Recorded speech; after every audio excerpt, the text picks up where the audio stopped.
Hello, everyone. This is Net7 back. It's good to see you all again.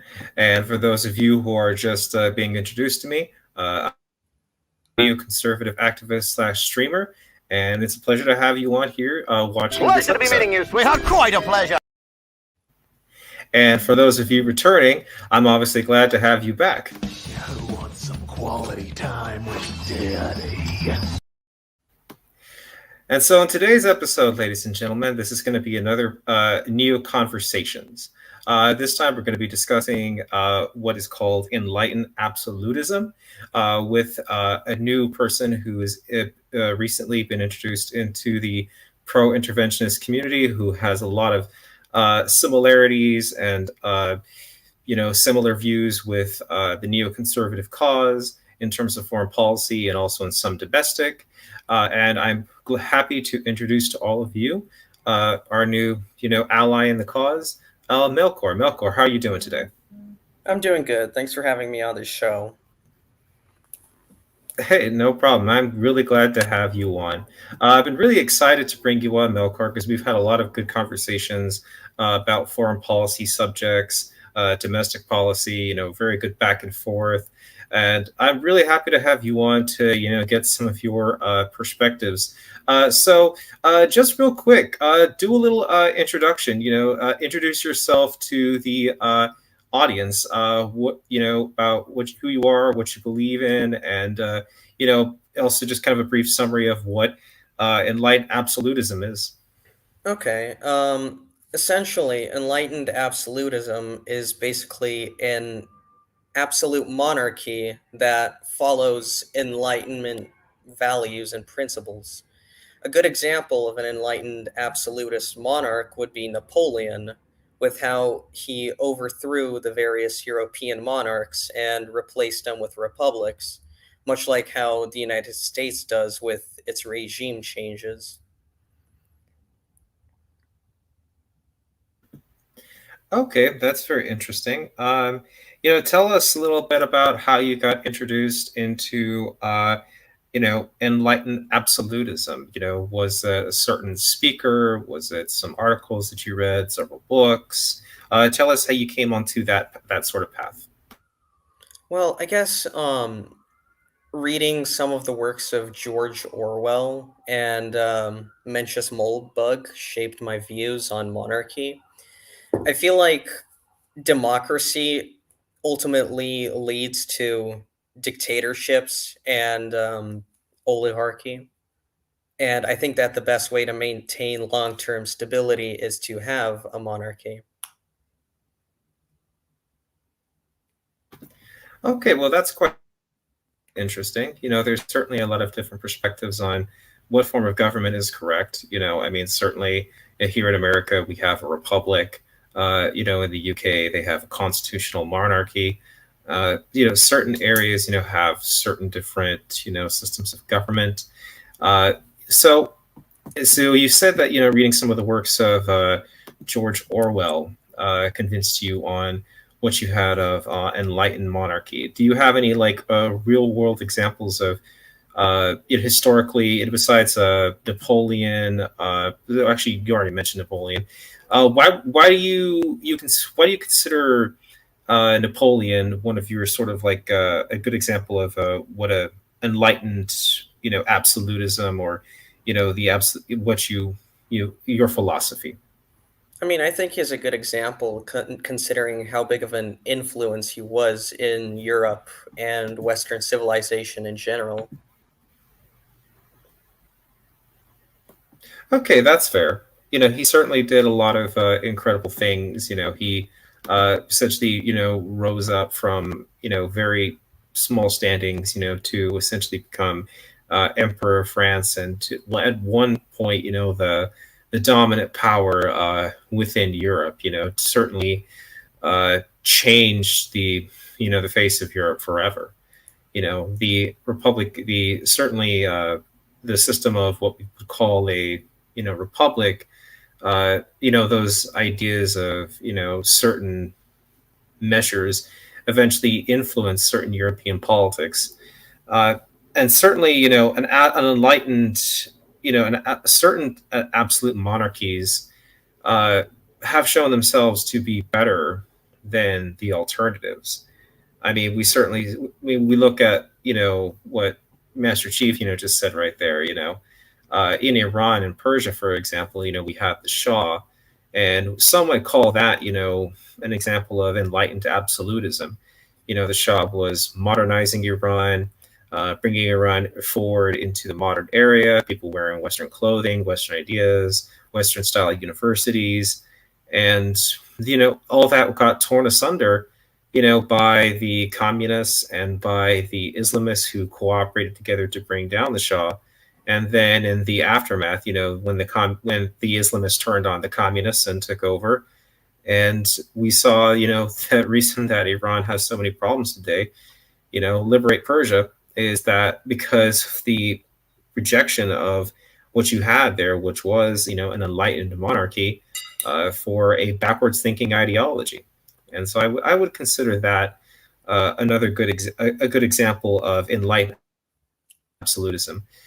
Tell me, with regards to neoconservatism, because you're not a neoconservative, what areas do you have foreign policy wise in which you see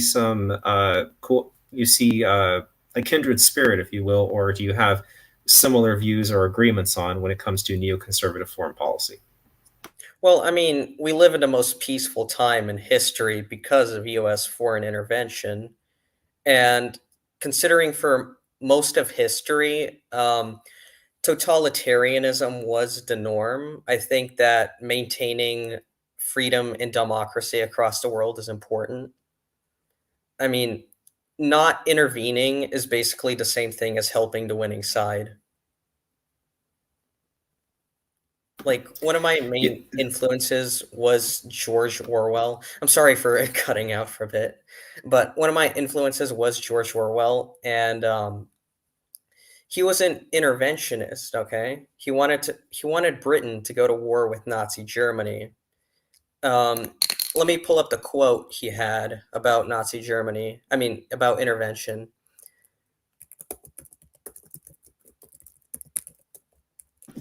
certainly take your time with that. Okay. There. Go ahead. Oh, go ahead. Oh, okay. Yeah, I've got it right here. Okay, hold on.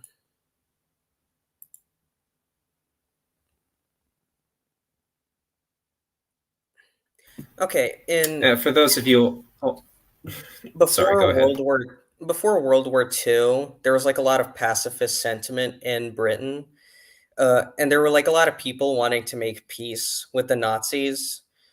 Funny enough, all that pacifism went away when German bombs started falling on London. But George Orwell personally attended many of the town hall meetings and debates. And one of his arguments in said town hall debates is, and I quote, pacifism is objectively pro fascist. This is elementary common sense. If you hamper the war effort of one side, you automatically help the other. Nor is there any real way of remaining outside such a war as the present one. In practice, he who is not with me is against me. The idea that you can somehow remain aloof from and superior to the struggle while living on food which British sailors have to risk their lives to bring to you is a bourgeois illusion, bred of money and security. Okay? So essentially the big picture is that although, yeah, intervening creates war in the short term, if you want to have long term peace and stability for your own country and for the world as a whole, it's best to have an interventionist policy. Absolutely. I'm reminded of some good quotes out there. He who is not angry when there is just cause for anger is immoral. Or another, idea that do not make peace with evil, destroy it. The Oh reality is yeah. that there are a lot of people out there, appeasers and fence sitters and filthy neutrals, as the great hero Winston Churchill used to call them, that love to sit on the sidelines and pretend that nothing's bothering them. They like to live in their own personal vacuums and pretend that the problems and ills of the world have no effect on them, and that therefore they should just ignore them. Historically speaking, we've seen what happens when we do that. We saw one of the biggest examples is the case of the Rwandan genocide in the 90s, in which uh, after we had fought terrorist elements in Somalia, and people were like, oh, people like, oh my gosh, why did we fight these terrorists? American soldiers were killed, and they were killed fighting the bad guys, and they died bravely and heroically doing the right thing. But then people said, oh no, we don't want an incident like that to happen again. And so when the Rwandan genocide was starting, which the Western world could have stopped, everyone kind of just washed their hands of it and just said, well, it's not really our concern. They'll figure it out. And then all the other people were saying, oh, that's neo-colonialism if you try to get involved. And then guess what happened? We saw a terrible slaughter. Uh, so many people died. And, all the people in the West could do, who were the filthy neutrals and isolationists or the appeasers, was just say, oops.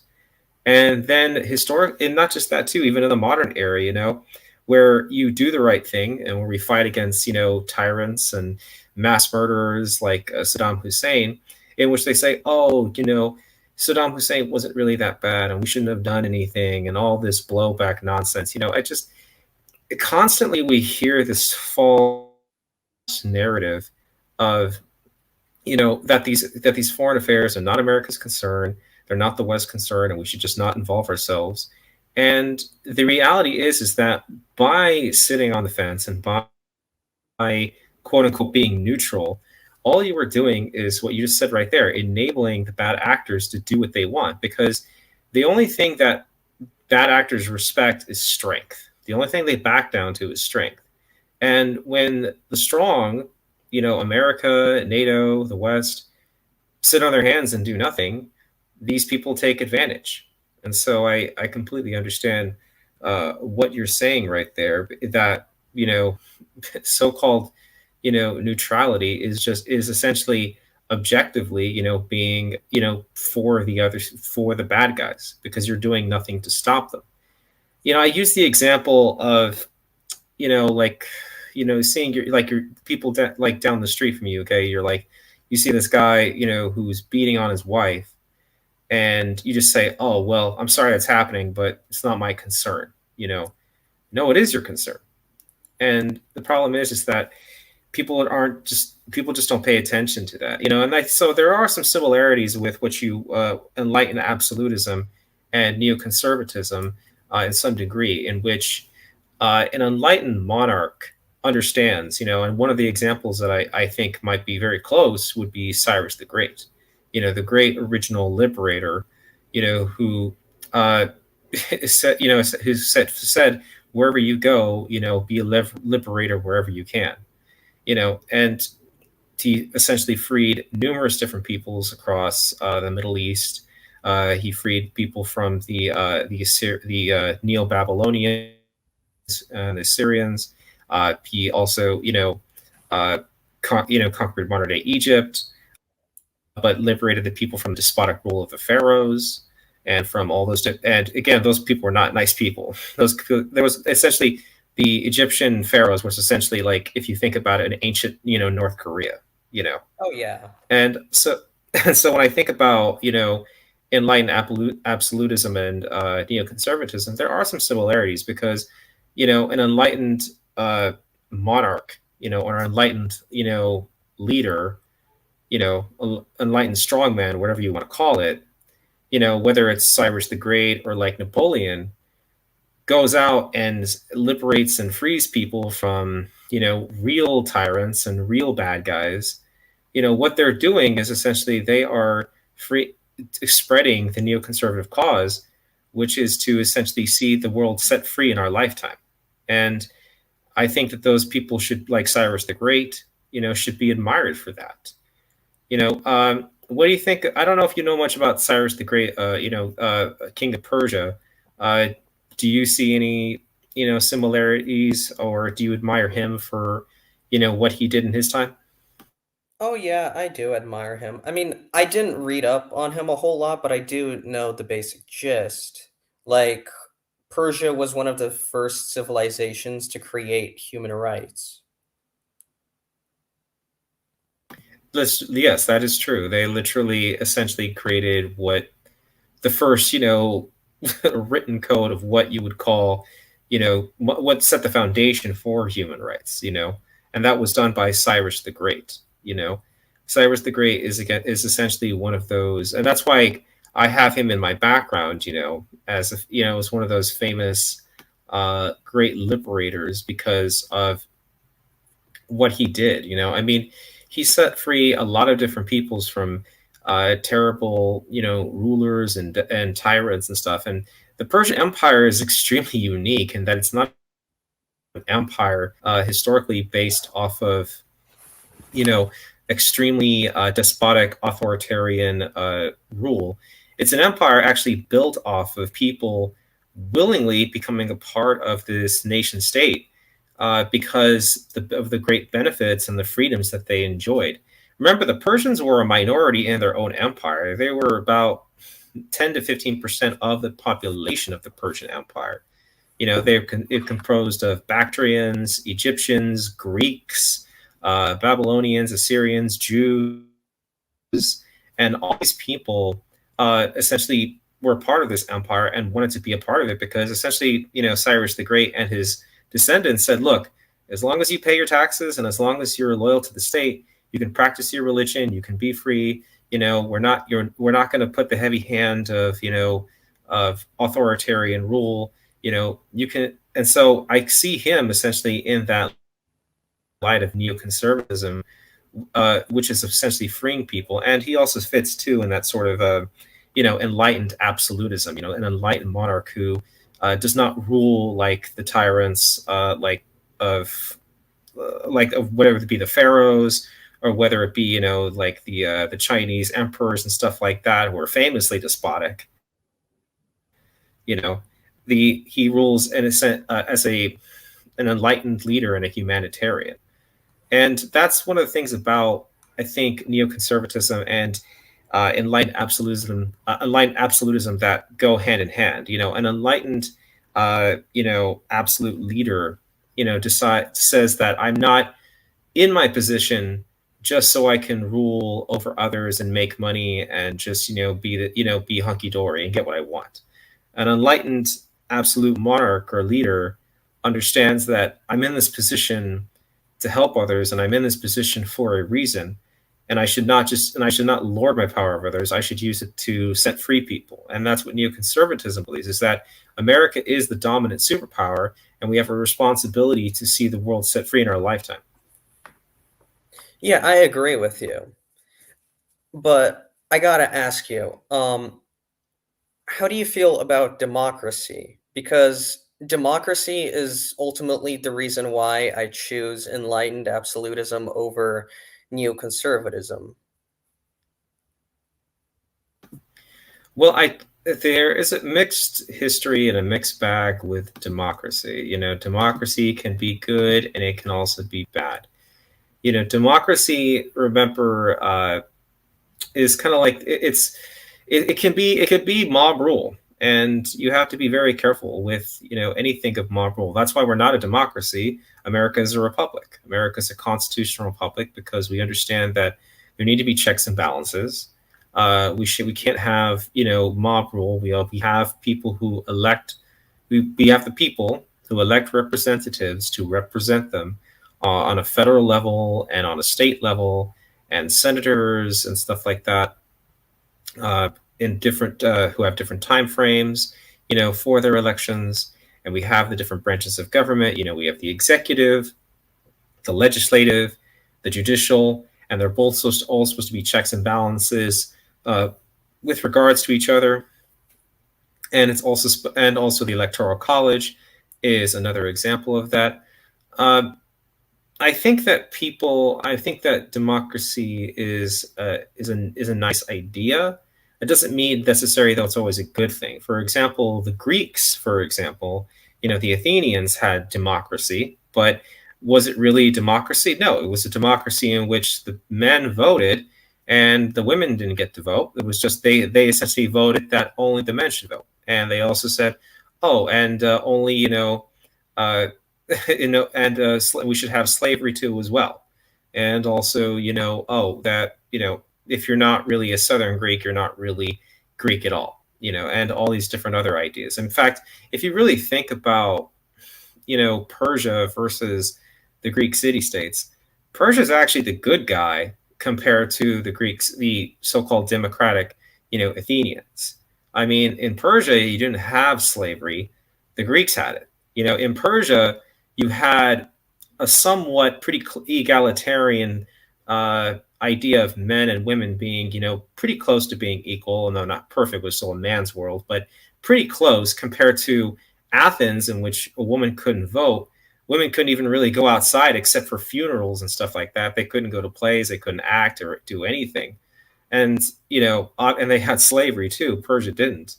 So I would say that, democracy is not necessarily the end goal of neoconservatism. Neoconservatism's end goals are to bring about freedom, law and order with justice, capitalism, sort of the elements of what Cyrus the Great talked about. Because Cyrus the Great, who I consider him in a way, sort of the ode, like if you think about it, like the ancient or the original neoconservative, said that freedom, dignity, and wealth constitute the greatest happiness of man. And if you, that's what neoconservatism is about. It's providing people those conditions so that way they can be free. Uh, Democracy, it can steal a man's rights just like any despot or tyrant can. That's why we're not a democracy in America. We are a constitutional republic because we have those checks and balances. So I would say I'm a skeptic of people saying that democracy is the end all by all means. Well, to interject there, I don't disagree that the United States isn't a democracy, but the thing is, stuff like riots and protests are also democratic elements. And my biggest issue with democracy is that it essentially is pure populism. And the biggest issue with populism is that populism oversimplifies complex situations.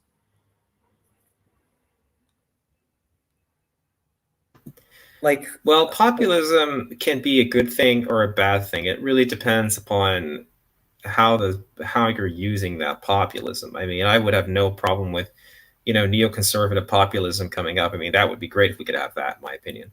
I think that populism it can be is sort of like it's sort of like how you define it, like because again, there are populists on the left and there are populists on the right. Each one kind of defines it in their own manner. mhm. Well, here's the thing that differentiates a monarchy from a dictatorship. So essentially, like people like Hitler and Lenin were essentially born through democracy, aka mob violence and popular sovereignty. You can imagine a Nazi Germany without Hitler, but you can't imagine Louis the Fifth of France without Louis the Fifth. Like, Well, according you have to understand. Oh, sorry. Go ahead. No, okay, I'm sorry. But according to Hoppe, the philosopher, the difference between a monarch and a dictator is that a dictator treats the country like it's public property, while a monarch treats it like private property and thus isn't subject to the whims of populism. That said, monarchs have been known to make compromises to populists in the past out of pragmatism, such as what happened with Prussia and their first healthcare system. Bismarck of Prussia created the first healthcare system ever because because of to appeal to socialists, essentially, to shut them up. Like, he made a decision out of pragmatism, basically, a compromise.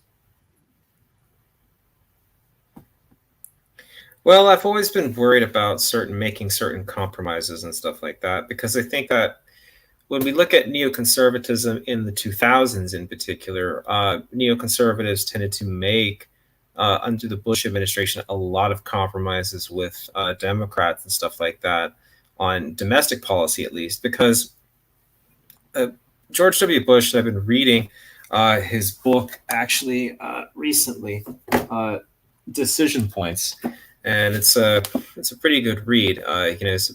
He's a George Bush, when you get into his mind, into his decision making, he's an extremely diplomatic guy. He wants to reach across the aisle. He wants to meet people, and he wants to try to make compromise where he feels that okay, we can disagree respectfully, and meet in the middle and come to some sort of accord to try to get things done.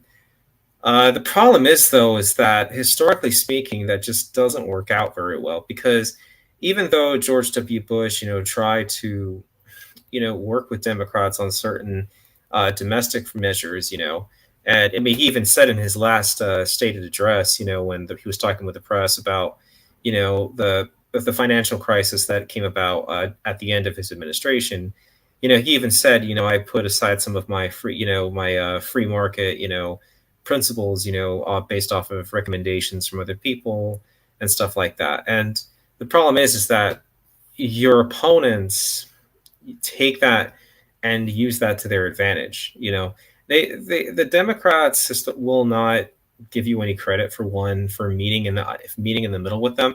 They'll simply use that to their advantage, and they'll simply attack you afterwards, even attack you during it, saying that you're not being conciliatory enough and not meeting in the middle enough, or they'll essentially forget and attack you on other things. The same thing happened with Bush, and what we're seeing right now too is happening with Representative Don Bacon. I mean, the guy has literally done a lot of bipartisan stuff, and tried to meet people in the middle, and yet he still gets attacked. He still gets attacked on Twitter on a day-to-day basis by the regressive progressives because they're just trying to get rid of him.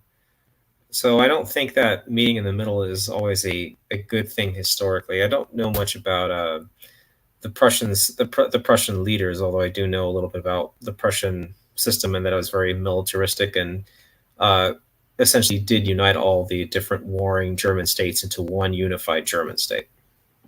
Yeah, basically. But um where were we? What were we talking about again? I'm sorry, I got distracted.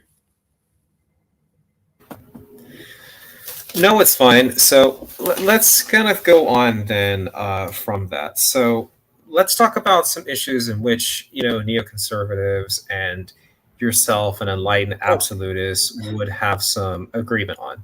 Um, let's talk about for example, what's going on in Ukraine and in the area surrounding that, like Belarus and Russia, Transnistria. What's your perspective on that, and what do you feel should be done? well, as you know, I was actually born in Belarus and I spent a few years living there. So, I think that the United States should have been more harsh on Russia and they should have acted quicker, such as deploying more troops to Ukraine, like deploying them a lot more earlier, okay? Giving them weapons and military hardware earlier before the whole invasion thing. And I don't really think that we should take Putin's nuclear threats seriously. Like, I don't think he's going to blow everything up over Ukraine. It doesn't help him in any way. There's a saying, a barking dog seldom bites. Putin is basically a barking dog. He's making empty threats. He's bluffing. Absolutely. I you and you are from Belarus. Obviously, the leadership in the country at this time is certainly pro Kremlin.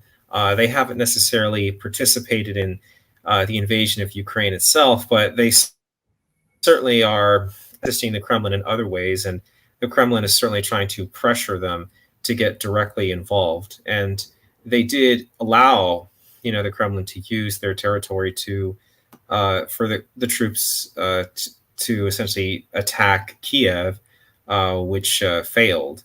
And I think it's really important, yeah, because to get rid of Vladimir Putin and to get rid of the Belarusian leadership and to get rid of their other proxies, like Transnistria and Abkhazia, and Transnistria being next to Moldova and Ukraine, and Abkhazia over in the Caucasus next to Georgia.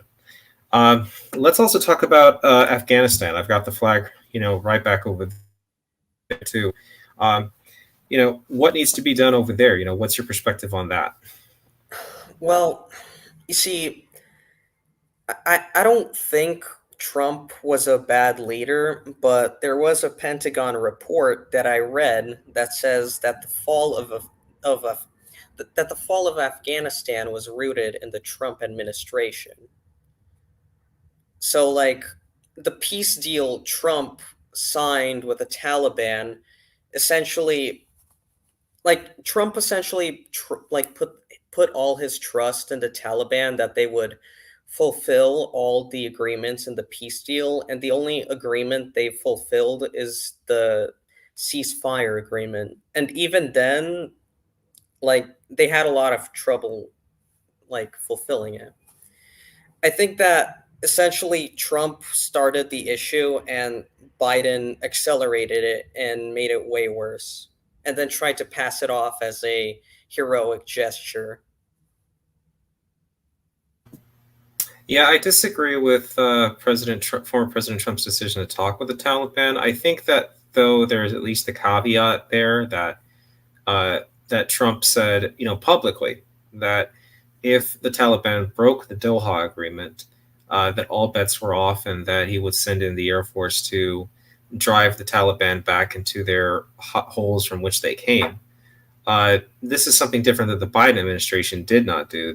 When the Taliban openly violated the Doha agreement by attacking Afghan security forces and taking cities, the response from the Biden administration was just to literally do nothing and try to get the Afghan leadership to say, "Oh, things weren't as bad as that as people are saying," but they were that bad, and yeah, Afghanistan collapsed under Biden's watch. He can blame Trump all day, but the reality is that there was a caveat.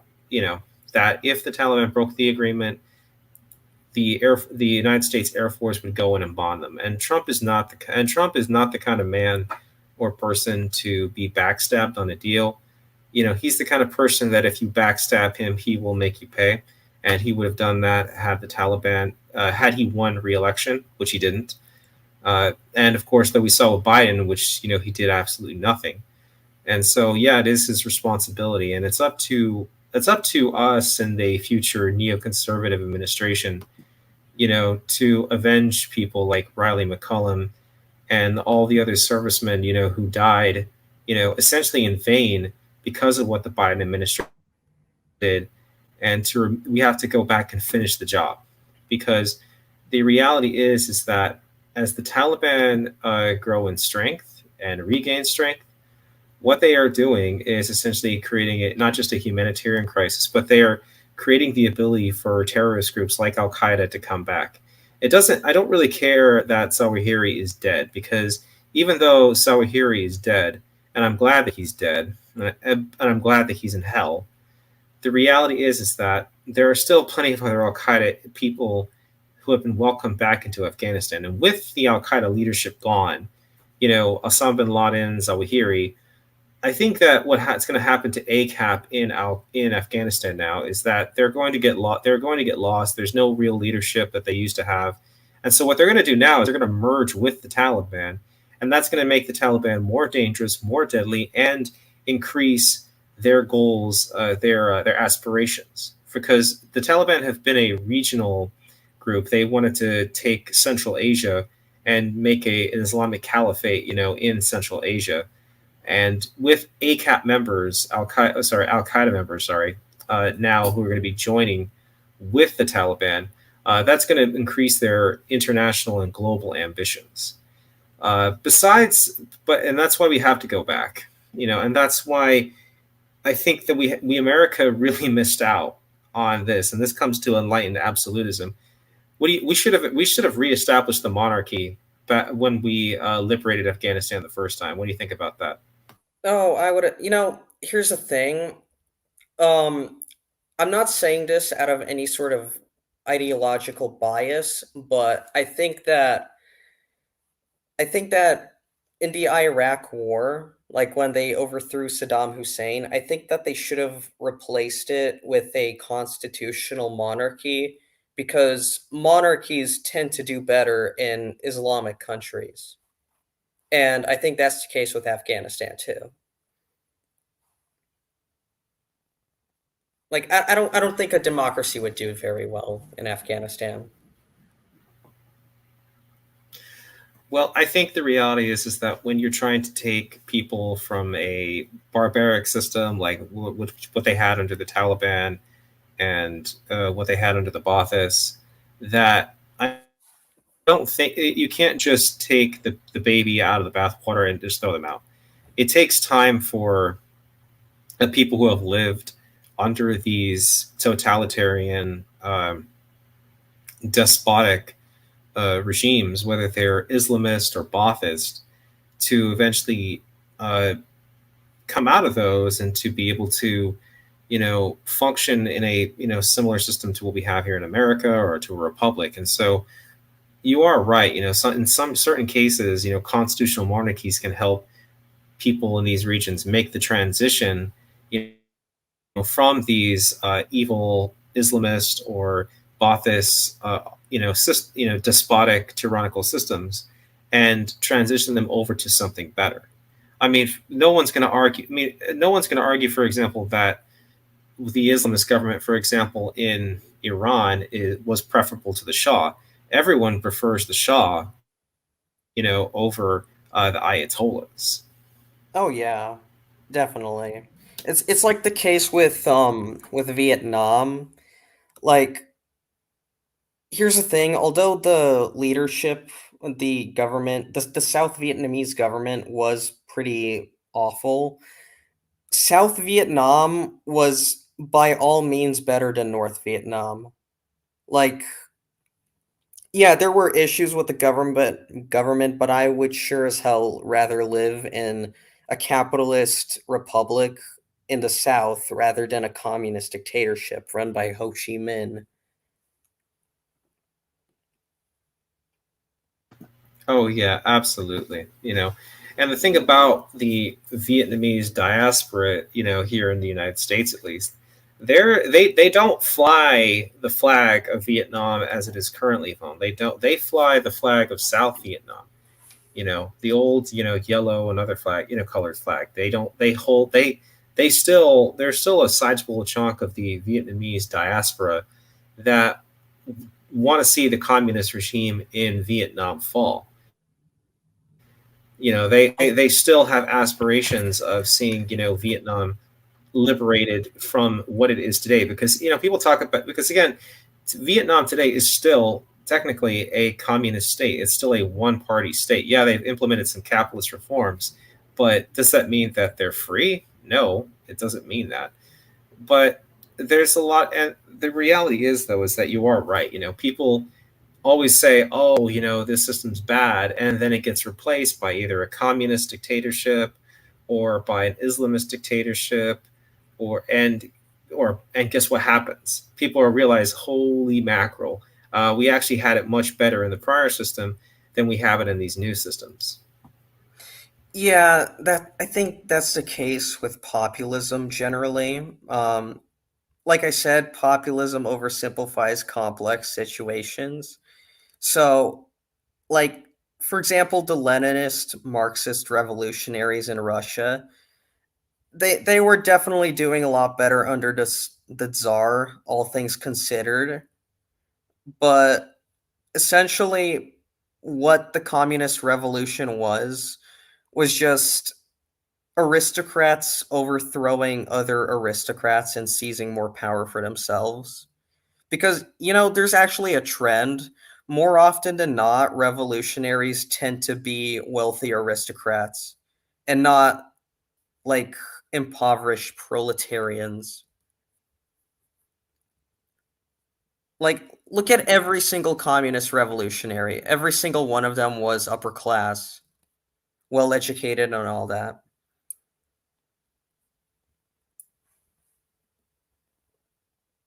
Well, that's an interesting thing right there. Is that the communist movements that are emerging, especially here in the West, and they are their own form of populism. They're just the left wing form of it. Whether they're the anarchists or the communists or the Marxist Leninists, and some of them are even Stalinists. And I would say that the reality is that these people they live in the success, they live in the opulence, and they live in the the stable capitalist system that we live in today. But yet they are so ungrateful and propagandized, particularly in the education system, by a lot of left wing thought, and not just left wing thought in the classroom, but also outside the classroom. I mean, Wikipedia, for example, has essentially been taken over by the left, and you essentially is not it's anything political on there. Anything about politics is essentially nothing more than essentially a propaganda stream for left wing talking points and everything anti conservative. It is the reality is that these people are essentially trying to essentially destroy the West from the inside, you know. And the reality is that people understand that these internal threats, whether they're the anarchists, particularly I'm extremely concerned about anarchists, because anarchists are just believe in literally the law of the jungle, where it's literally their quote, no gods, no masters, is essentially essentially a system in which the strong take advantage of the weak and use and do anything that they want. In communism, like you talked about, that was essentially, in a way, the Russian Revolution was occurred because the Kaiser and because the German government sent Lenin back to Russia in the hopes that there would be a revolution, and that would take Russia out of the war, and so that way they could focus all their efforts on France and Great Britain, and they succeeded. And not only did they succeed, but they also helped set the foundations for the Soviet Union and the despotic regime that emerged there. So yeah, I do agree with you that direct democracy is not an inherently always a good thing, because we've seen people that get lost in the mob and as a result have allowed terrible excesses to occur. I mean, it might be considered blasphemous in certain circles for me to say that. Blasphemy! But the reality is that they can't deny the facts, is that these communist, Islamists, and Baathist movements were based off of this idea that, oh, let's all the people, let's give them all the power, and that created mob rule in which the terrible excesses occurred. Is that enough facts for you? Oh, yeah. Here's the thing. I believe that when people become too comfortable with their lives, they lose their pragmatism and their sense of reality.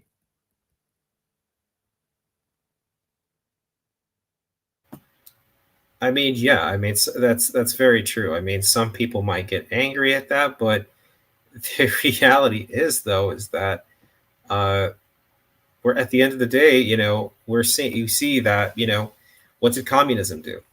In whether it was in or as a mass movement, in China, resulted in the deaths of millions of people. What did communism do in Russia? The mass move as a mass movement of people. It literally led to the deaths of millions. So people just don't seem to get it. But at the end of the day, we have a healthy skepticism of democracy, because mob rule is not a good thing. And you might want to say, oh, that's bad, but I'm sorry, but at the end of the day, mob rule is not a good thing. What? I'm right, ain't I? I mean, that's just how it goes. Yeah, basically. I think that leftism and communism in particular, ideologically, they sort of stem from a kind of inferiority complex because, like, you always see leftists talking about and raving about the success of other people, and they want to pull other successful people down to create an equal society because deep down they feel like losers themselves. I think that, I mean, this is common sense, but a truly equal society is basically impossible. But I think that the solution is essentially dignity. Dignity is better than equality.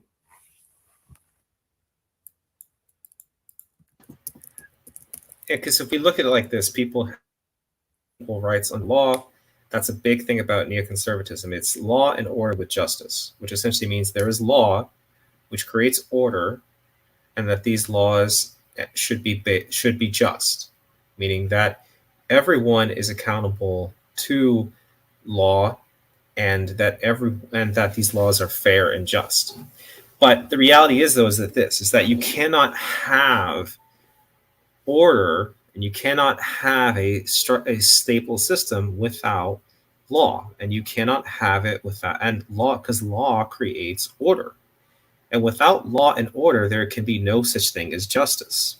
So for people like the anarchists, during the 2020 George Floyd protests, who were literally burning down entire city blocks and saying no justice, no peace, essentially calling for literally the police to be literally dissolved and disbanded and to be replaced by community policing groups and stuff like that, which would have been nothing more than roving bands of anarchists and communists, just like we saw what happened in CHOP, and which literally essentially, which was nothing more than essentially a seditious act in which these people literally separated from the United States and created their own autonomous zone, which essentially was filled with tons of violence and all sorts of terrible things.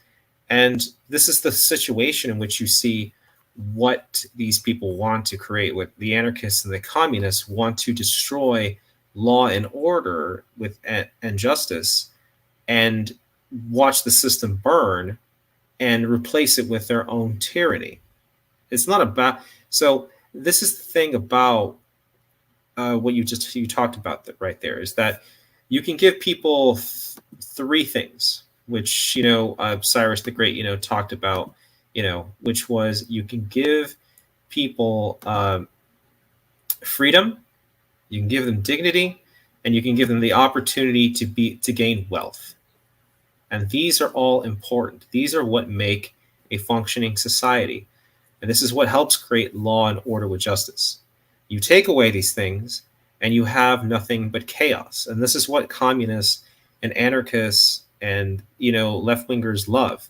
They want to create chaos so they can destroy the established order and create their own despotic regime on top of the ashes.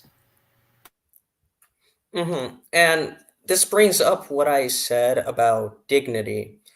Essentially, the dictionary definition of dignity is of the quality or state of being worthy of respect or esteem or inherent nobility and worth.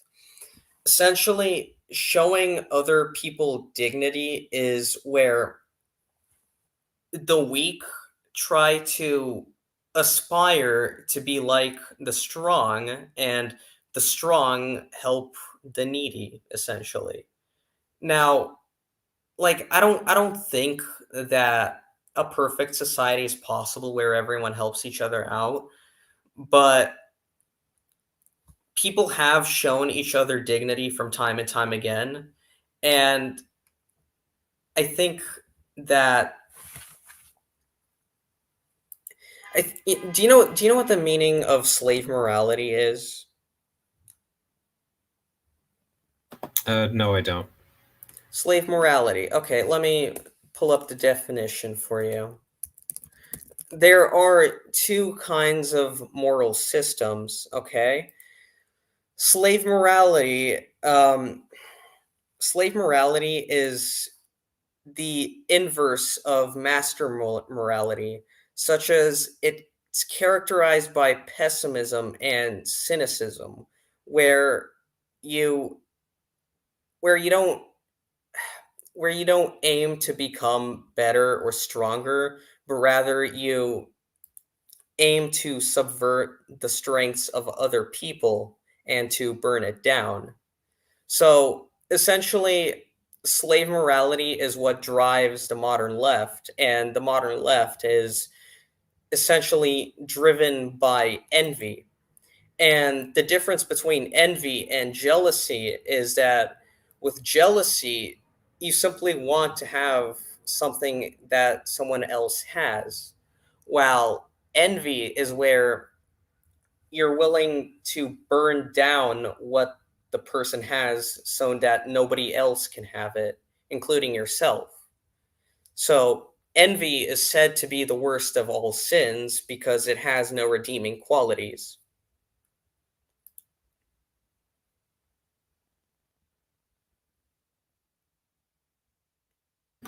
Absolutely. The reality is that when you look at left-wing systems, left-wing authoritarian systems, historically speaking, they all, wherever they are, they what they do is they essentially create a system of haves and have-nots.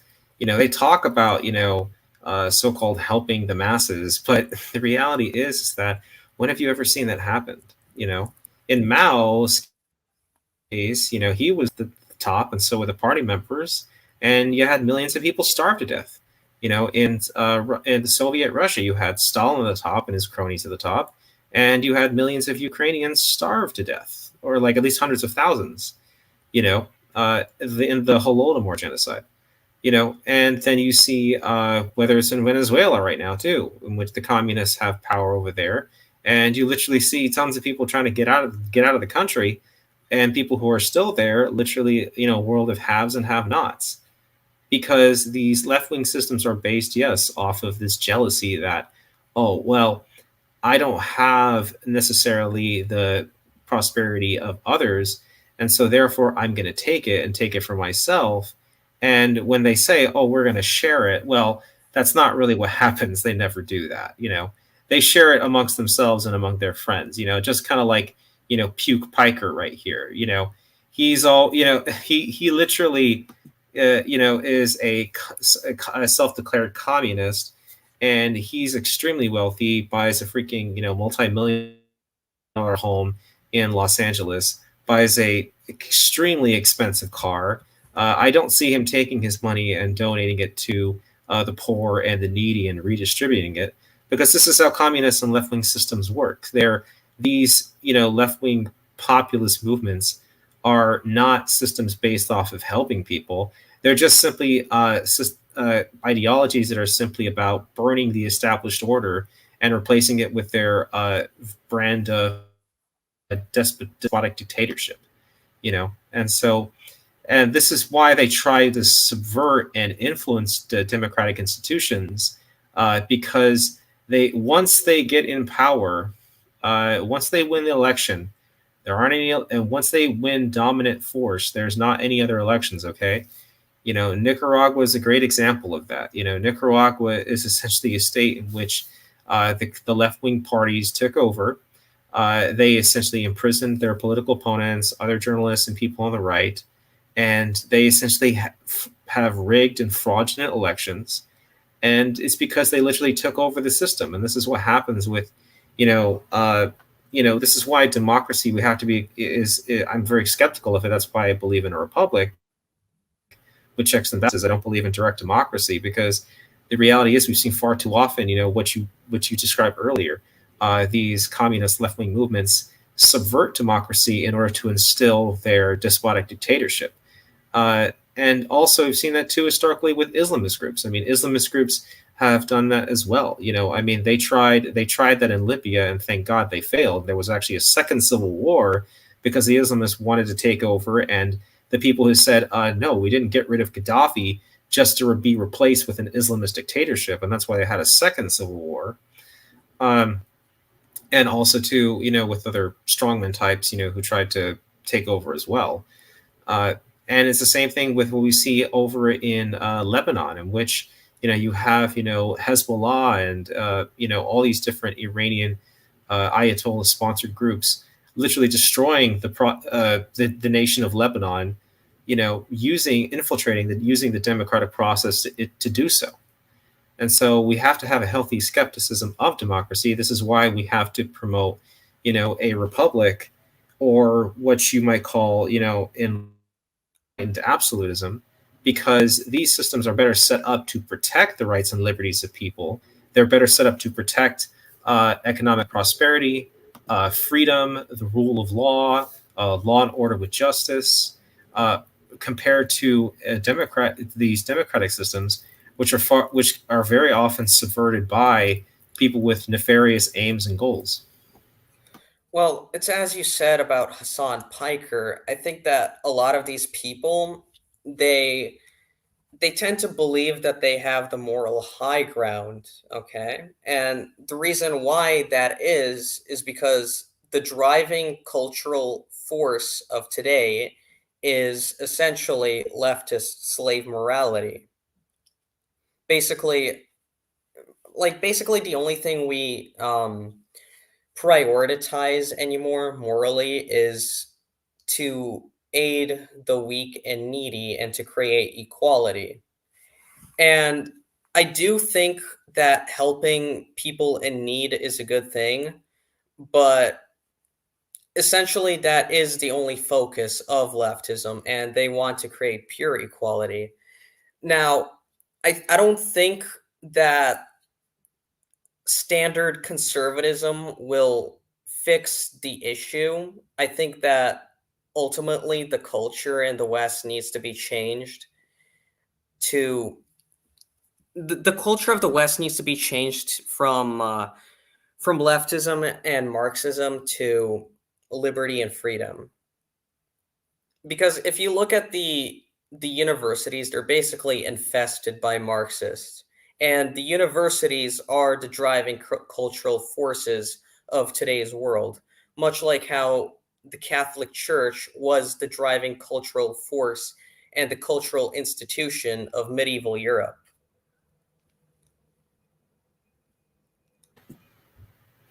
Absolutely. I mean, I think that when it comes to you know Puke Piker, he's absolutely a freaking absolute degenerate, of a human being, with what he said about 9/11 victims, and what he said about, war veterans, that they, about mocking them, losing their limbs or their eyes, in the case of Dan Crenshaw. I mean, he's a total freaking degenerate of a person. Wow. Wow, kid, you kind of are a piece of shit.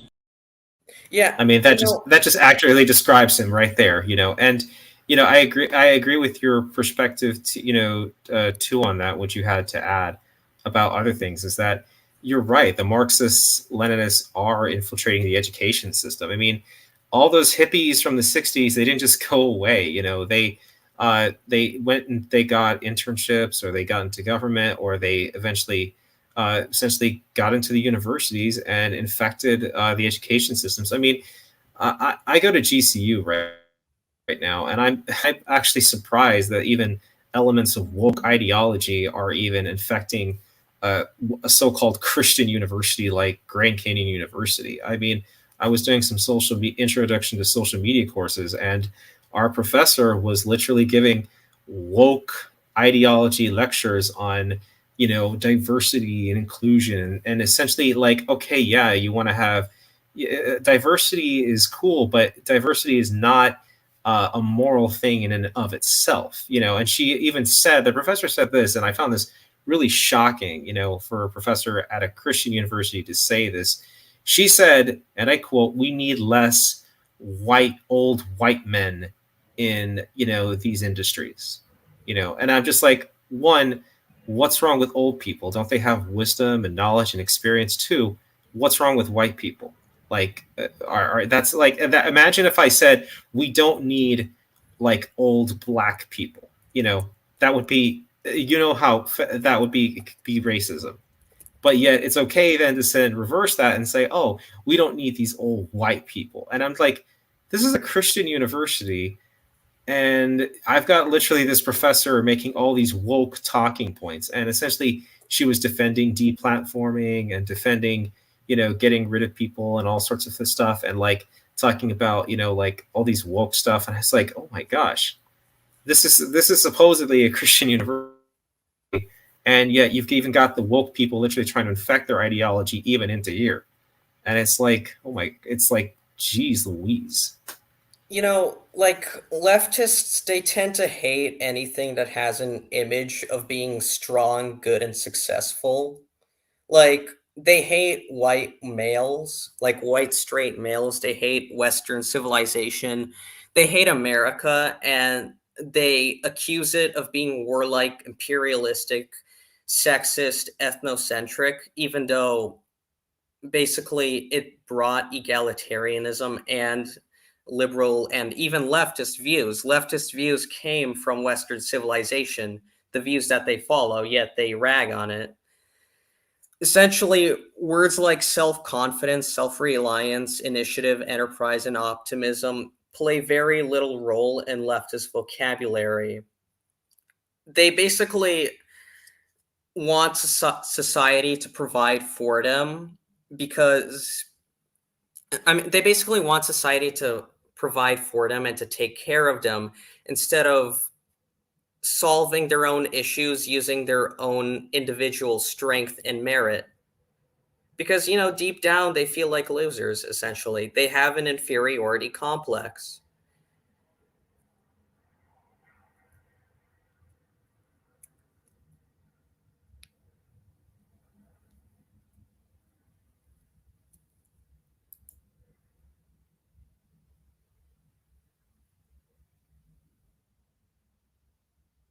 I agree with everything you just said right there. Like, sorry, I didn't realize I was muted. No, it's okay. It's What you okay. just said, what you just said right there was absolutely spot on. And yeah, these people literally ragging on the West, for providing them all the freedoms that they have. I mean, it's kind of like hitting yourself on the head and thinking that, oh, you're gonna get better. It's like, it's the reality is that this is what these people do. They're so absolutely beyond, stupid. It's just absolutely ridiculous. And that's the thing, is that people like you and me, we're starting to wake up to it, because we've heard this nonsense and this dribble again and again and again, and being told that America bad, Western civilization bad, European Americans bad, men bad. And people have been hearing it over and over again.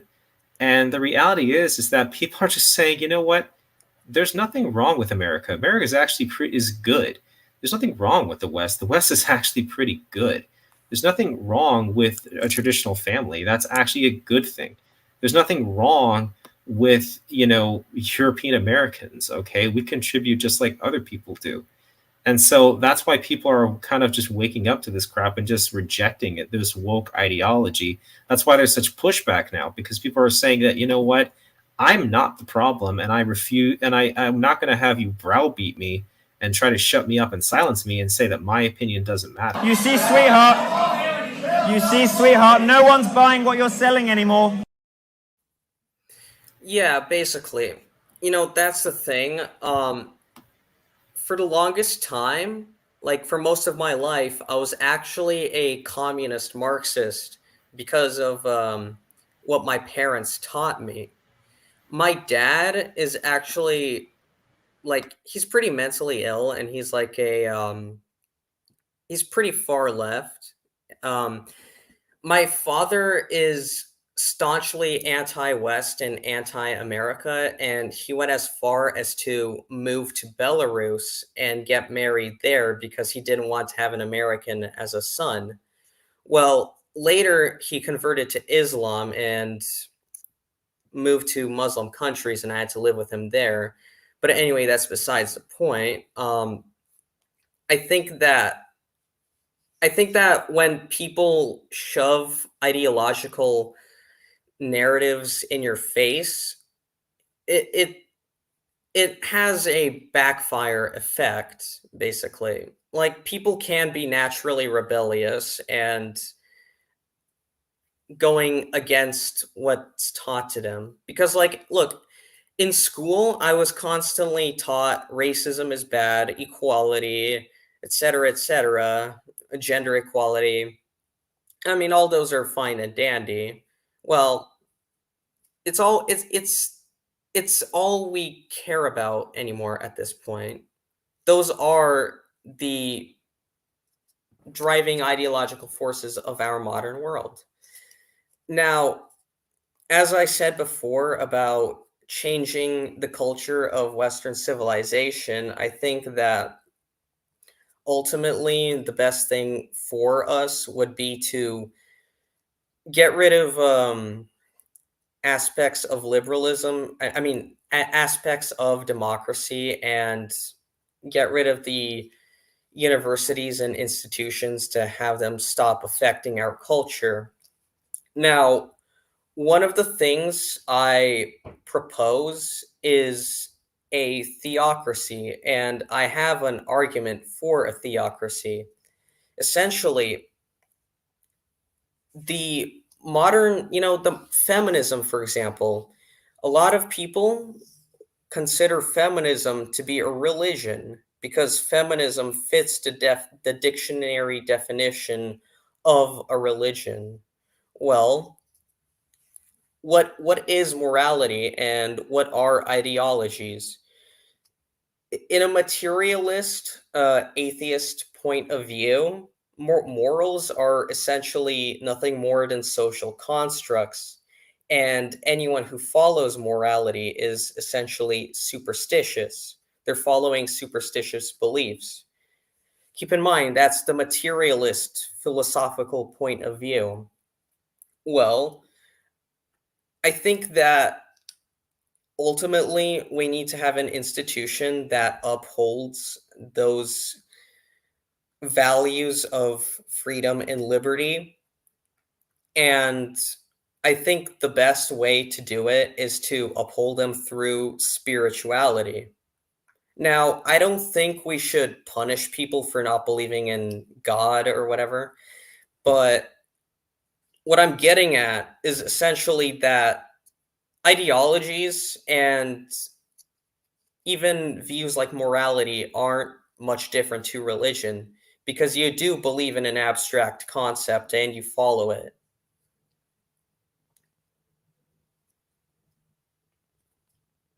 Well, I think that I can't say I support a theocracy because a theocracy just leads to problems. I mean, the Taliban are a theocracy. Well, let me I let do me give a believe, good though, certainly example. in the importance of religion. Sure, go ahead. Well, here's the thing. I don't really support the Catholic Church running government. I don't think the government itself should be a religious institution, but I do think that religion, whether it be Christian, um, I'm sorry, religion, whether it be Christianity or a new religion forming. Oh my God, I can't speak. I need something to drink. I'm sorry. No, it's fine. I'll while you drink, I'll Okay, expand on my I just point. got something. I do believe, however. Oh, okay. No, it's okay. Continue. I mean, and as I do believe that religion is important to society, and that we should, extol the virtues of that and not do what we've been doing, which is trying to essentially take faith uh, out of life in general. Because the reality is that religion is an important part, and we should not everyone's going to be religious. Not everyone's going to be a Christian. Not everyone's going to be a Muslim. Not everyone's going to be Jewish. People are Gnostic or whatever, but that doesn't mean that we shouldn't have those cultural Christian values or cultural religious values that are good. And what we're seeing today is sort of, the a hostile attitude towards faith and to religion and just to all these Marxist Leninists who are literally coming out and attacking faith. I will share my screen real quick and show an example real quick from social media. So this happened earlier this year, in which these Marxist Leninists literally came into a Catholic mass and disrupted it.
Please, it's such a falsehood.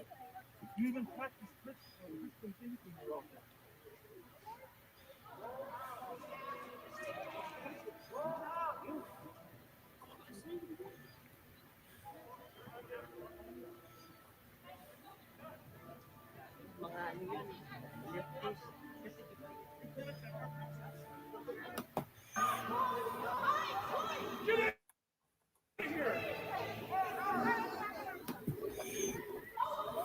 That is absolutely And ridiculous. there's obviously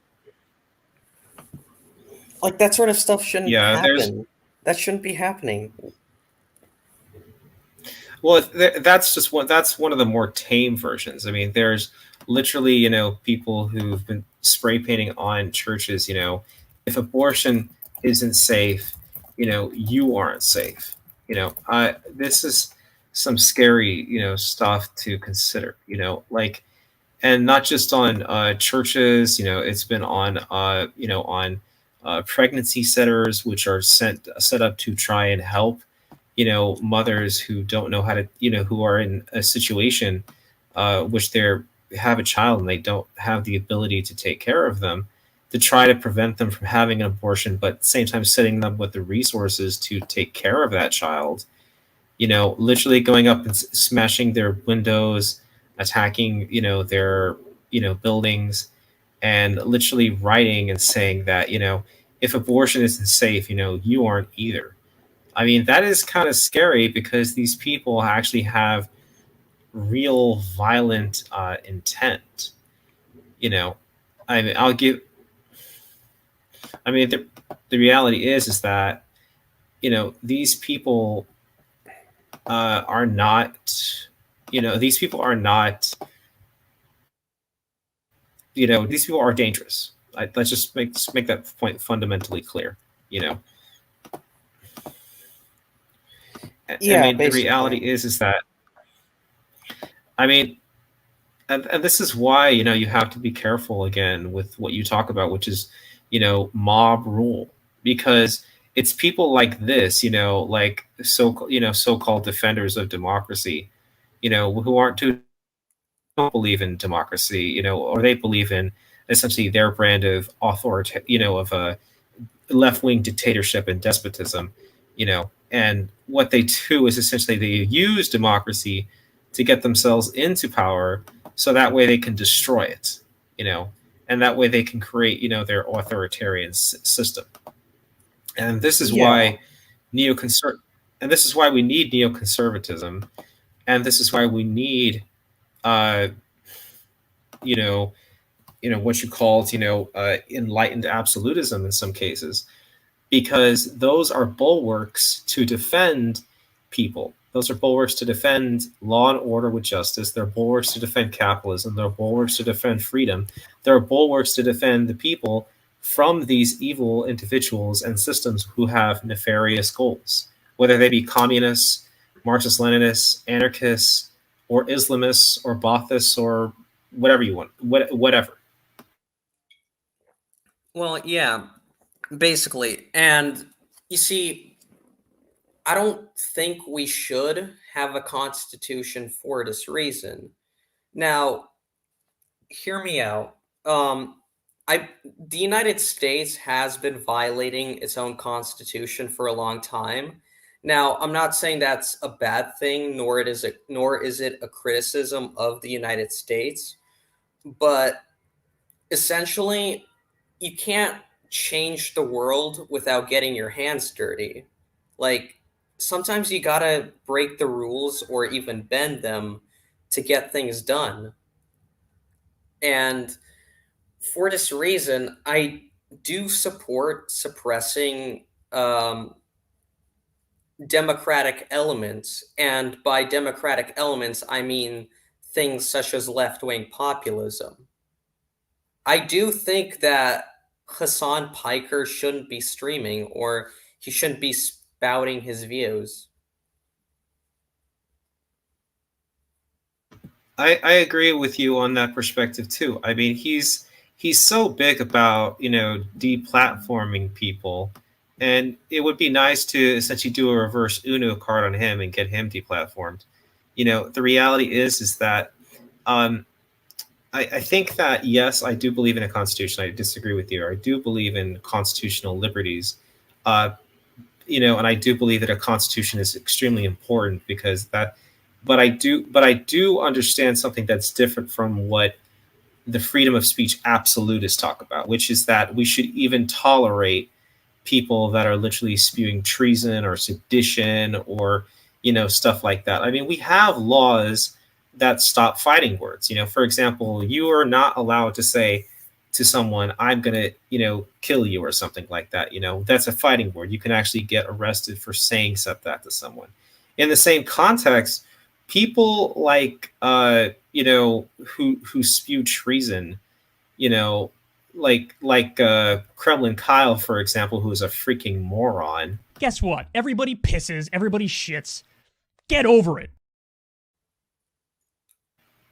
I mean, this is literally the epitome of his intellect, which is absolutely nothing. But people like him, who literally spew treason on a daily basis, and literally rooted for our enemies like the Taliban, and gloated over the fact that Afghanistan fell to the Taliban, and so many people, allies and U.S. soldiers and civilians, died, and just gloat about it. People like that should not be allowed to spew their treason. Look at when in the Civil War, President Lincoln did something that, he was accused of violating the Constitution. He put, pro Confederate journalists and sympathizers in jail, because those people were actually advocating on behalf of the enemy. In World War One, Woodrow Wilson, and Woodrow Wilson's got a lot of faults. I mean, that guy was a pretty bad racist. Let's just make that fundamentally clear. But Woodrow Wilson put people in jail for advocating for neutrality after Germany had literally been sinking American shipping. In World War II, the American administration, the FBI and the FDR literally threw the American Bund members in jail, because they were essentially a pro-Nazi element. It's for some reason, after the Korean War, things changed.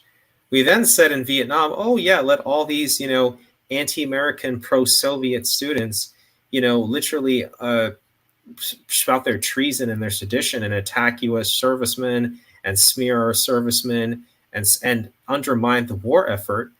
And then we had this idea that, oh, we'll let that happen in Iraq, in which the Iraq war, in which you saw protesters literally go to recruiting centers and literally try to block off access and protesting and our troops and essentially attacking them and smearing them and calling them, like all sorts of horrific and horrible things. And when you mention Hassan Piker too, I mean, when Hassan Spiker spews his treason and sedition and like statements like America deserved 9/11, and he should be going to freaking jail for that. It's like people, like, the reality is that people say that you have a right to spew treason. No, I don't think so. If you do that, no, if you spew treason against your country when you're fighting a war against a group or terrorists that are trying to literally destroy you, you have to fight back against that. It's not enough to just say to those people stop, because they won't. Just stop doing that. The reality is that you have to hold these people accountable for what they're doing, and essentially tell them to shut up. You could shut the fuck up. And if they do, and you know what? Sometimes you have to essentially put those people in jail and arrest them and charge them with treason, and let the courts work that out, But the reality is that we have far too many people advocating on behalf of our enemies, and we think that, oh, well, that's a good thing. No, it's what those people's opinions should not only be thrown in the trash and discarded. Some of those people should literally be facing charges of treason. That's just the reality. Well, this goes back to what I said about not having a constitution. Because ultimately, I believe that, like, let's say if modern America had a dictator, okay, and that dictator was ultra racist and was a Nazi, okay, and he had absolute power and he called to bring back slavery. He called to exterminate all Mexicans and Jews, okay?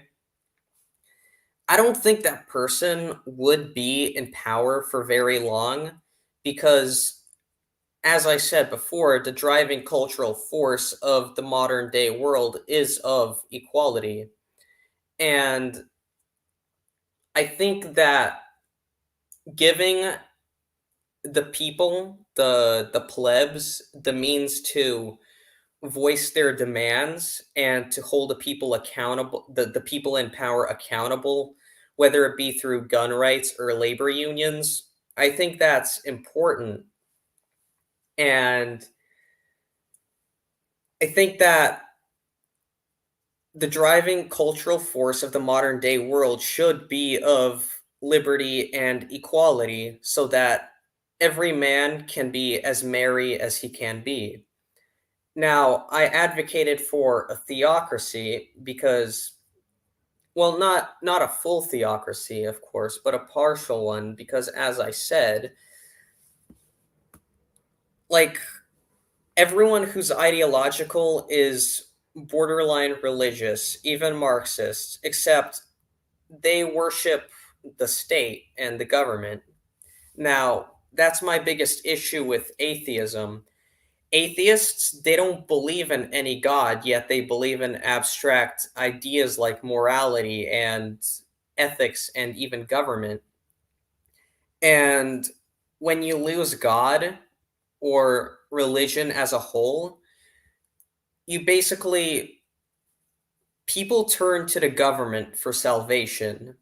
And this has been demonstrated many times. Atheistic countries tend to either become weak and ineffective, or they become totalitarian regimes like the Soviet Union, the Chinese Communist Party, Nazi Germany, etc., etc.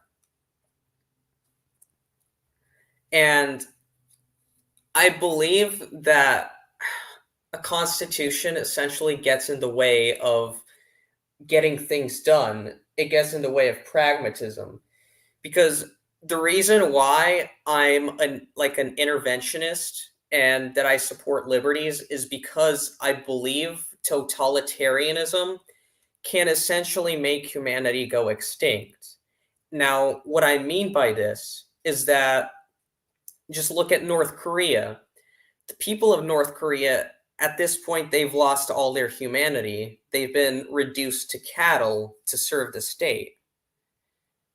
That is, I'm against this sort of thing. And if you've read the book 1984, you'll know that dictatorships, they often use the same tactics, and for most of history, totalitarianism was the norm. However, there was a degree of individual freedom in the past, like in ancient Egypt, as you mentioned, was like North Korea, but there was still freedom because of a lack of technology. They were hard pressed to enforce it. They didn't have firearms, they didn't have cameras, they didn't have surveillance. Well, now we do. And a world like 1984 is entirely possible, where all of mankind basically is essentially extinct. We're nothing more but cattle to serve the state. And as I said before, and we agree with this, that democratic elements can sabotage liberty. And that essentially means that humanity's greatest enemy is itself. And I don't believe that like that your common people should be given the responsibility of keeping humanity going in the right direction. Well, I can't say I agree with full perspective. I mean, I don't. I'm not a. I can't. Again, this is, I guess, maybe the difference between neoconservatism and enlightened absolutism to a degree is I don't support it. I don't believe in elements of a theocracy, and I don't. I do believe in the idea of a constitution, because a constitution is essentially is a guaranteed statement of the liberties of man. I mean, it's similar to what Oliver Cromwell, fought for with the parliamentarians, and that the king is not absolute. Like, because what enlightened absolutism is the idea that a ruler must rule enlightened for the people. And in cases like with Oliver Cromwell and the parliamentarians against the royalists and King Charles, was that when you have a leader who has abandoned and is not being that enlightened ruler, they have to be replaced. And the Constitution is, in my opinion, a written guarantee between whether it's in a republic or an enlightened absolute leader, that for the rights and liberties of man. Now, you and I can disagree on that, but I agree with your perspective, though, about left-wing issues of left-wing just problems. Like you talked about how how democracy essentially can be this terrible thing about essentially giving power to the worst people possible.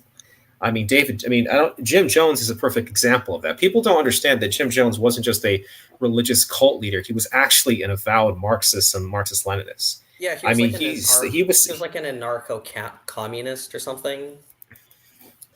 Yeah, he said famously in one of his sermons, I'm quoting him, "I'm talking about planning your death for the victory of the people, for socialism, for communism, for black liberation, for oppressed liberation."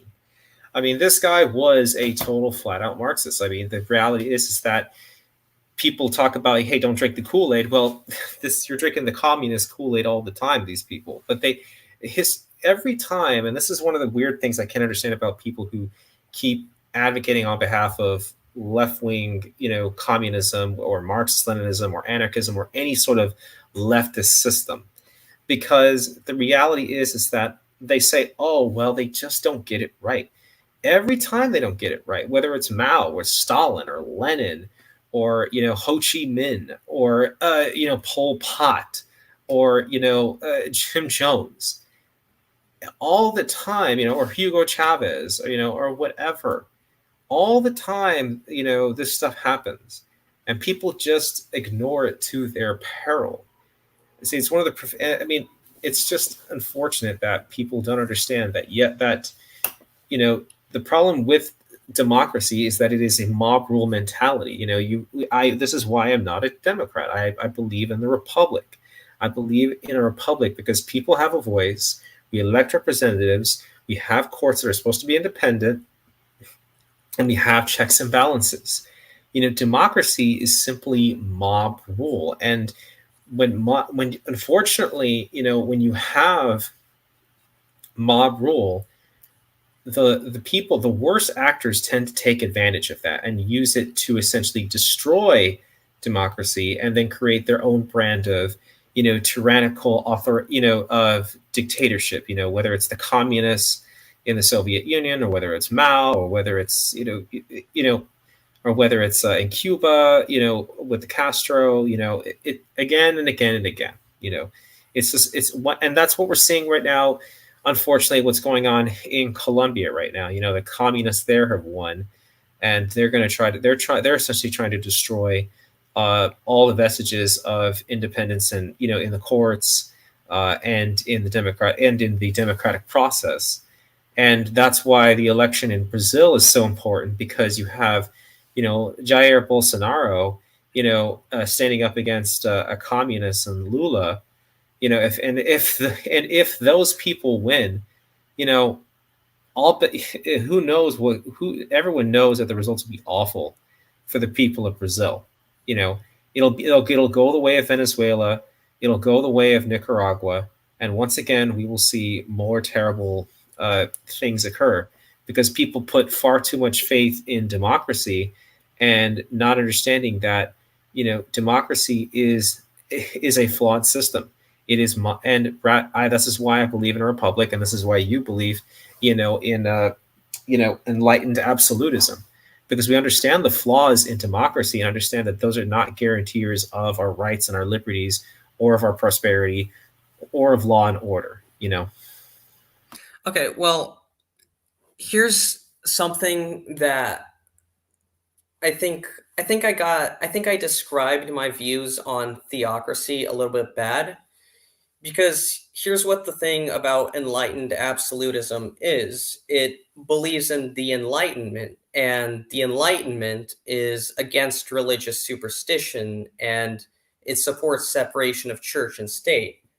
However, at the same time, though, I believe in the concept that human rights and liberties stem from God. Okay, I think that's a morally just concept, and I think we should use that in government as the narrative in government, much like how the founding fathers used the term "in God we trust." But I think we should basically empower religion and Christianity, or whatever other religion that there might be in the future, possibly, because I believe that essentially atheism creates totalitarianism because, like I said, people turn to the government for salvation, for protection against the mean and evil world. And I think that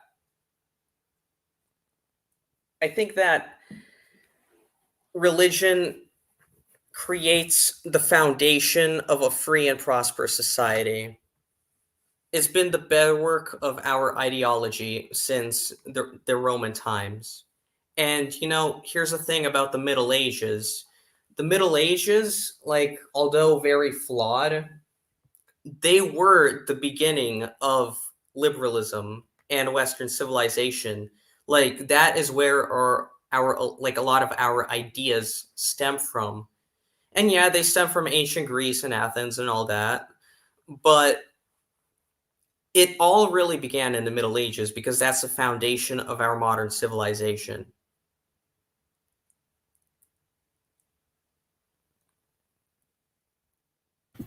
Definitely, there's a lot to take from that, and positive, and I haven't agreed with everything you've said, but you've made some really strong and valid points, and definitely think that you've made some great comment.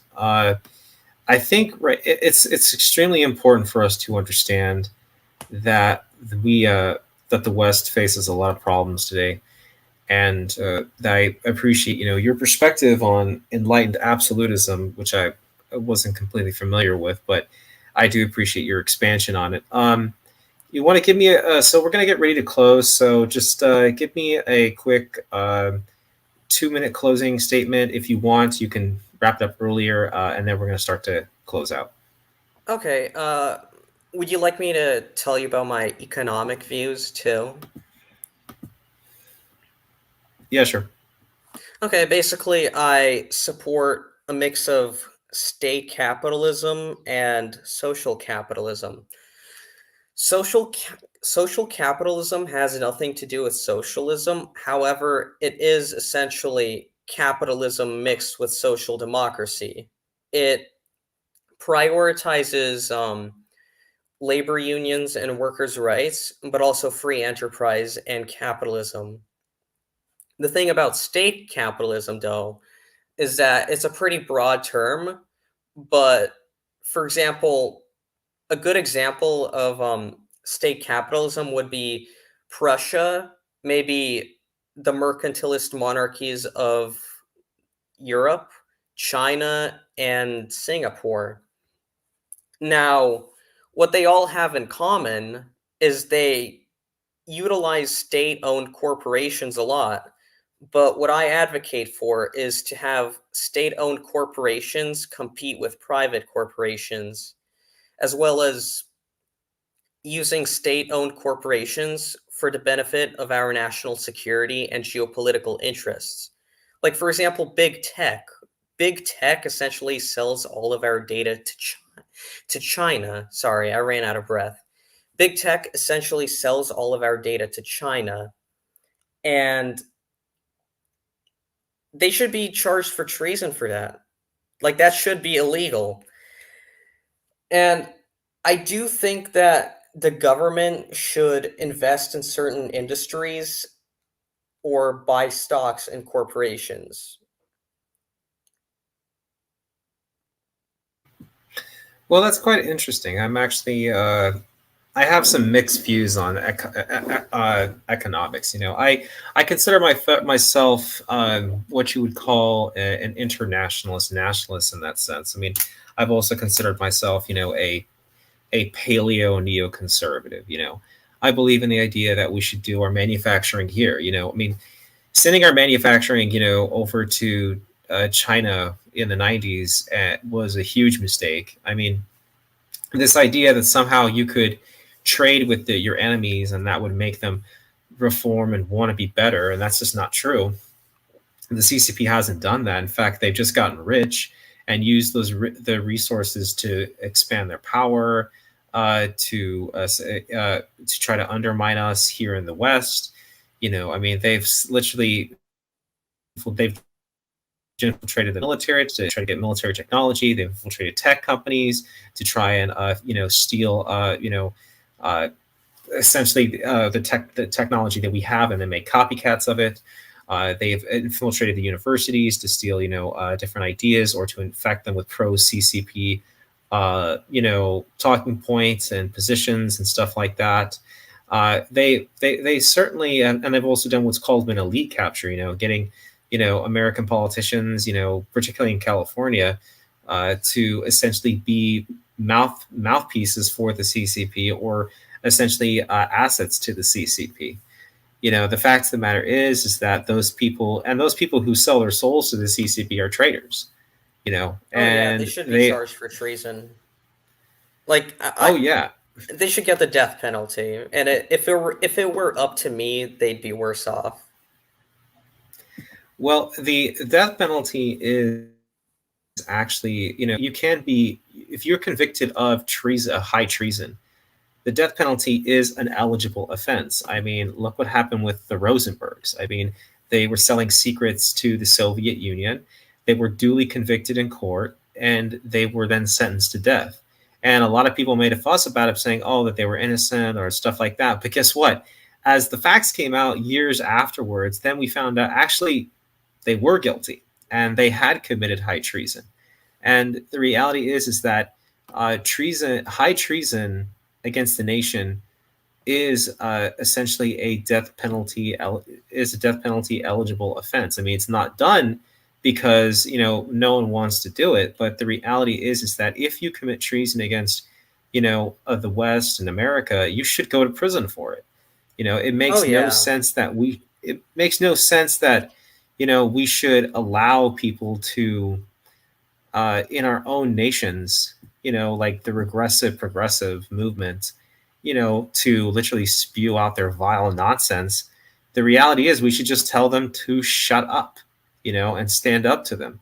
And not all, and in some cases they should go to prison. The reality is that, we shouldn't be nice about that. I mean, those, for example, those ladies. Well, of course, you can't call them ladies because who were inside the church, trying to protest for their disgusting, pro-death policies of murdering unborn children. I mean, those people should have been thrown out, and it was they should have, and it was good to throw them out. I mean, those women, are not ladies; they're just degenerates. What a dank. I mean, that's kind of essentially what those not ladies but degenerates are. And okay, but it's to be honest, I'm sorry, yeah, I sure. didn't mean to interrupt you. Okay, but to be honest, like, I'm pro-life. I'm against abortion, but I don't know how I feel about it being banned. I mean, I don't know how I feel about it being banned, like, nationwide, because I do feel like that there's going to be a lot of civil unrest in the more progressive areas. So I think it should just be left up to the states. Well, I would prefer to see it banned, but but with exceptions. For example, the exception in the case of rape. That would be obviously, having an exception in the case of rape. I mean, I cannot tell a rape woman to, to carry to term, because that's an awful thing. But so there should obviously be an exception for rape and in the life of a mother, when the doctors, so I'm willing to make those, exceptions right there, but this idea that somehow we're just going to, kill unborn children because we don't want to accept the responsibility for engaging in sexual relations, and we want to just kill our unborn child when you can literally give that child up for adoption and not have anything to do with them if you don't want. I think that's just pretty sick, and it's pretty disgusting. And people who say that abortion is healthcare. I mean, you are a freaking moron. Abortion is not healthcare. To all those people, you must feel really stupid right now. Okay, let me that's what I would say to you. I'm not, like, I'm against abortion, but to be fair, like, pregnancy takes a toll on the body, Well, it does, but the idea that abortion is healthcare is absolutely ridiculous. But we're hitting at the 146 mark, and okay, I think we'll start to close it here. Let me close off. This is my first time actually having a discussion, like a long discussion like this. So I apologize for any stuttering and stuff like that. But I appreciate you having me on your show, and it really means a lot to me.